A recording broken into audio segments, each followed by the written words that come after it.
বড় বড় news channel দেখাচ্ছিল।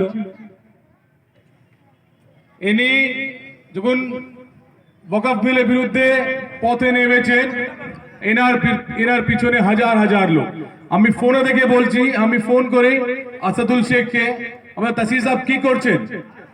দাদা উনি সিলাইন এমপি করে দিয়েছে, এমপি কে আবার পরে ভোটে এমপি কে সিলাইন লাগাতে হবে আবার ফিরে। মানে এত খুশি আমার যে আমাদের পার্টির মেন পার্টির এআইএমআইএম ব্যারিস্টার আসাদুদ্দিন ওয়াইসি আমাদের পার্টির সাংসদ, আমাদের পার্টি এমপি, যে পার্লামেন্টে দাঁড়িয়ে যখন ওয়াকফ বিলের উপর, আমাদের ওয়াকফ শরীয়তের উপর হামলা হয়েছিল, ওয়াকফ বিলের বিরুদ্ধে সব থেকে বেশি কথা উনি তুলেছেন। আপনারা দেখেছেন তো পার্লামেন্টে সব থেকে বেশি কে তুলেছে? ব্যারিস্টার আসাদুদ্দিন ওয়াইসি সাহেব, আমাদের নেতা। দেখুন ছবিতে, আলহামদুলিল্লাহ। আর আমরা হিন্দু, মুসলমান, শিখ, ইসাই, খ্রিস্টান সবার সঙ্গে আমরা, যার বিরুদ্ধে দুর্নীতি হয় আমরা দাঁড়িয়ে থাকি, আমার নেতা দাঁড়িয়ে থাকে। কিন্তু আফসোস, আমাদের গোটা পশ্চিম বাংলায়, আমার পুরো দেশে, ভারত দেশে 15টা ডিস্ট্রিক্ট আছে, জেলা আছে, তার পিছিয়ে পড়া জেলা, তাদের একদিনে একটা মানুষের ইনকাম 30 টাকা থেকেও নিচে।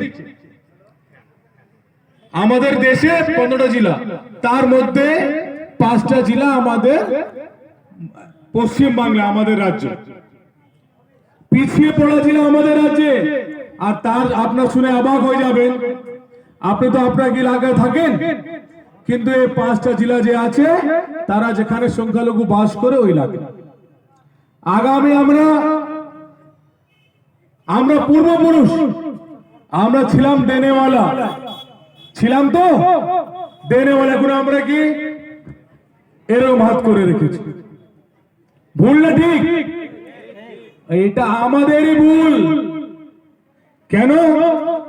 আমরা আমাদের নেতা তৈরি করতে পারিনি আজ পর্যন্ত। এখানে কেউ ভাষণ দিতে আসেনি আপনাকে। আমার বুকের ব্যথা আপনাদের কাছে সামনে বলতে এসেছি। আমরা নেতা হতে আসিনি। আপনাদের কাছে অনেক বড় বড় নেতা আছে, সিপিএম এ, টিএমসি, কংগ্রেসে বড় বড় নেতা, বড় বড় বাড়ি কলকাতা, আপনার শহরে ওনাদের আছে। আপনাদের যতগুলো নেতা তো সবার বাড়ি কলকাতা শহরে, কলকাতা বুকে আছে, জানেন আপনারা? সবার বাড়ি আছে। আপনার গ্রাম থেকে, এখান থেকে একটা ডাক্তার বাবু আপনারা এমএলএ করেছেন, ওরা শিশুদের ইলাজ করবে, ভালো ডাক্তার ইলাজ করবেন, কিন্তু এখন ওনার ইলাজ করবে একটা মৌলানা, আমাদের তাসির সাহেব। ইনশাআল্লাহ এখন ওনার ইলাজ দরকার, ওনার চিকিৎসা দরকার। উনি এমএলএ হয় ভেবেছেন কি আমি আর কিছু আমার জীবনে না, আমি জান্নাতে চলে গেছি। ওনাকে দেখাবো এখন ইনশাআল্লাহ। এই মোহনা অ্যাসেম্বলি, আমাদের একটা বড় এটা পত্রকার ছিল, সাংবাদিক, তিনি বলেছেন আমাকে, মোহনা অ্যাসেম্বলি খুব ভালো অ্যাসেম্বলি আপনাদের জন্য।